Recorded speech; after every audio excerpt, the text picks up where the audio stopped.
And I spent 2 decades leading criminal and civil prosecutions of companies and individuals in the healthcare space who unlawfully exploited the most vulnerable, including nursing home residents. And I was the lead prosecutor against OxyContin maker Purdue Pharma, the first case back in 2007, which was depicted in the Emmy-nominated miniseries Dope Sick. I also led the prosecution of Abbott Laboratories for unlawfully marketing its epilepsy drug Depakote to be used as a chemical restraint, basically, for agitation in nursing home residents with dementia.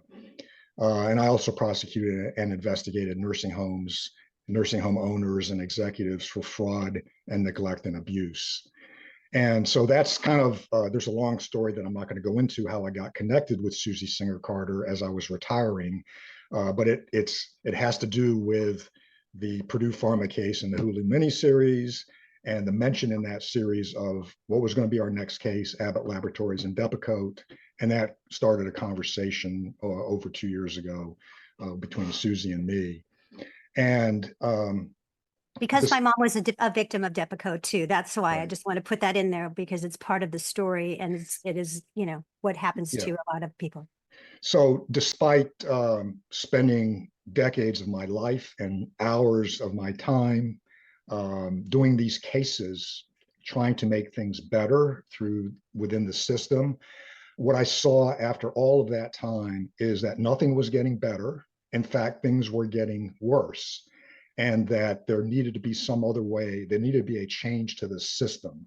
The system was bad. And so working within the system to try to go and take out a few bad actors wasn't doing a thing really for society as a whole, but the system just kept getting worse and worse. The nursing home industry in particular, you had a situation where what I call systemic neglect, not answering call bells, having residents soil themselves because there wasn't enough staff to help them to the bathroom, missing meals, missing medications, and other forms of neglect had actually become the norm and had actually become part of the standard of care. And that to me is outrageous. And in order to change anything in our healthcare system, and I will say this, the long-term care industry is just I would say is just the tip of the iceberg of the problems that exist throughout the healthcare system.